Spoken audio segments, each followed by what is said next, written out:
El fondo blanco estaba bonito, pero me gusta mucho más este.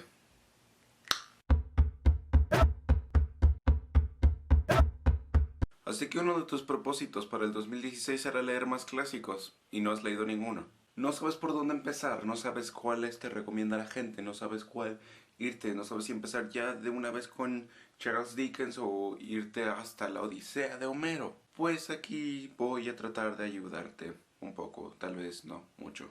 Yo no soy el más grande conocedor de clásicos, así que no esperen que lo que yo les diga aquí sea la verdad total absoluta del universo. Vamos a ir en orden cronológico, desde los más antiguos que yo he leído hasta hace menos de 70 años. Sí, no clásicos modernos, sino un poquito antes. Bueno, la verdad no sé, porque la modernidad fue en el siglo XIX, así que técnicamente Jane Austen fue escritora moderna. El siglo XX es literatura postmoderna, y lo del siglo XXI no lo sé, todavía es postmoderno. Como sea, empecemos desde Grecia. Yo no he leído los clásicos más grandes, así que no me esperen yo recomendarles los que siempre ven en todas las listas. La literatura griega que les puedo recomendar de hace más de 1600 años es El banquete de Platón, que es un pequeño texto de 60-70 páginas. Es un diálogo, o sea, son ideas que ponía el autor, pero de forma como tipo obra de teatro hasta cierto punto. Es bastante extraño eso. El banquete habla sobre el dios Eros, que es el dios del amor y el dios de la belleza. Y aquí se juntan cerca de 6 o 7 personas, todos filósofos de aquella época, a discutir lo que hace a Eros ser Eros, o sea, lo que hace al amor ser el amor, lo que hace a la belleza ser bella. Y como les digo, es bastante corto, son como 60-70 páginas, así que en 2 horas ya leíste literatura griega. Aunque para entenderla completamente es una cosa diferente, ¿verdad? Y nos saltamos hasta el siglo XV con Shakespeare. Solo he leído 2 Shakespeares y mi favorito ha sido Hamlet. Es bastante extraño porque hasta cierto punto no te debes de tomar tan en serio a Shakespeare. Las obras de Shakespeare son más para ser analizadas sobre el lenguaje que para hablar narrativamente de ellas. Hamlet es un gran ejemplo de eso. La narrativa es buena hasta cierto punto, pero es el lenguaje y la escritura lo que hace a Shakespeare ser Shakespeare. Incluso tiene estos soliloquios o monólogos, no sé la diferencia todavía, muy intenso, es muy dramático, es como ver una telenovela pero buena. Y nos vamos hasta finales del siglo XVIII con una autora moderna, o sea, Jane Austen. No voy a explicar el por qué es moderna. Sí, Jane Austen es probablemente una de las escritoras más famosas de todo el mundo. Y si buscas listas de clásicos por leer, ella va a salir allí con Orgullo y Prejuicio, Mansfield Park, Sentido y Sensibilidad y muchos otros. Pero si no te quieres tomar el trabajo de buscar todos esos libros que puede que no te gusten o si no toleras el romance, te recomiendo Juvenilia. Sí, probablemente sea el libro menos conocido de ella. Son todas las obras, cuentos y pequeñas novelas que ella hizo mientras era joven, durante toda su adolescencia, toda su juventud, por eso el Juvenilia. Si no han escuchado que Jane Austen es muy graciosa, es muy graciosa. Los primeros 3 cuentos de aquí me hicieron matar de risa. Su narrativa es muy buena, solo que aquí en vez de tener crítica social, aquí es más una sátira social. Sí, ella escribe romances y todo, pero los escribe desde una perspectiva burlona, sarcástica, satírica de cómo era el cortejo allá en el siglo XVIII-XIX. Incluso hay un cuento de una muchacha que accidentalmente accede a casarse con 2 hombres y de tanta histeria y nervios decide suicidarse. No se oye como nada divertido, pero estaba llorando de la risa. Y siguiéndonos con esto, nos vamos a probablemente el libro más cursi que yo he leído.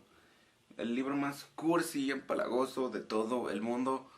Y es Mujercitas. Sé que tiene sus fans, bastantes fans. Y a mí me gusta, pero también lo hallo muy, muy, muy, muy, muy dulce. Y eso que pasan tragedias a cada rato.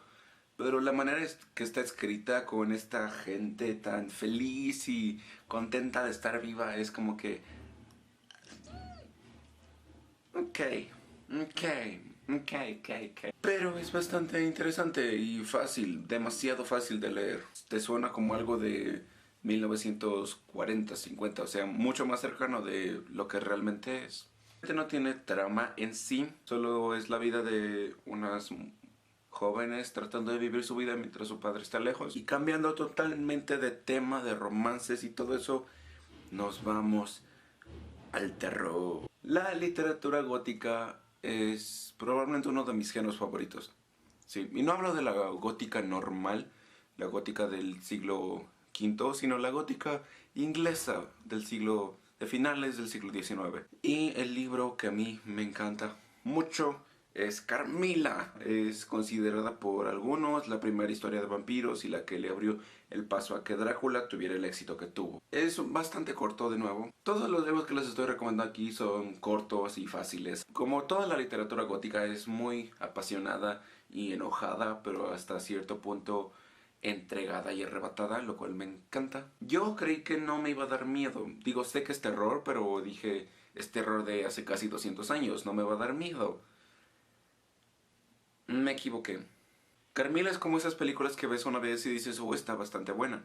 Y pasan los meses o tal vez los años y cuando lo revisitas dices, oh, por Dios, esto es demasiado bueno. Y tiene lesbianas. La otra vez estaba pensando en cuáles son mis clásicos favoritos o los clásicos que he leído más. Y me estaba dando cuenta que mientras muchos tienen sus clásicos favoritos o su literatura favorita en todo el siglo XX o todo el siglo XIX, yo lo tengo en la mitad. Mis clásicos favoritos o los que más disfruto de leer son entre 1850 y 1950.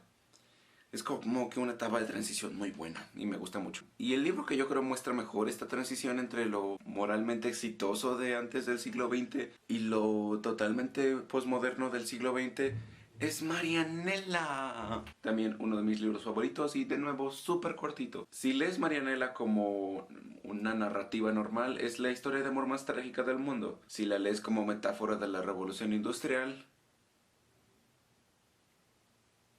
mis respetos. Y luego seguimos con la literatura gótica, con El extraño caso del Dr. Jekyll y Mr. Hyde. Lo que me gusta mucho de este libro es que está abierto a tantas interpretaciones, al igual que algunos otros que voy a mencionar ahorita, de que lo puedes ver como metáfora de cualquier cosa, le puedes hallar la moraleja que tú quieras, pero al final de cuentas abre discusiones hasta cierto punto, lo cual es hermoso.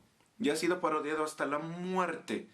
Así que, sí. Es el retrato de Dorian Gray. Victoriano, terror filosófico. El retrato de Dorian Gray trata sobre un muchacho que decide vender su alma, por así decirlo, para que un cuadro que pintaron de él envejezca lo que él no. O sea, él se queda joven para siempre, pero el cuadro va mostrando todo el daño que él mismo se causa, los excesos, los vicios. Y es de nuevo bastante interesante. Ya casi acabamos, ya llegamos a 1900.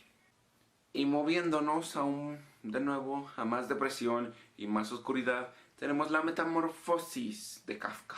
Y de nuevo, al igual que Marianela, la puedes interpretar de miles de formas, pero como está escrito, es la historia de un muchacho o señor que un día se despierta convertido en un animal. Y no un animal cualquiera, un insecto. Mucha gente lo pone como escarabajo, pero a veces parece cucaracha, pero a veces parece una araña enorme.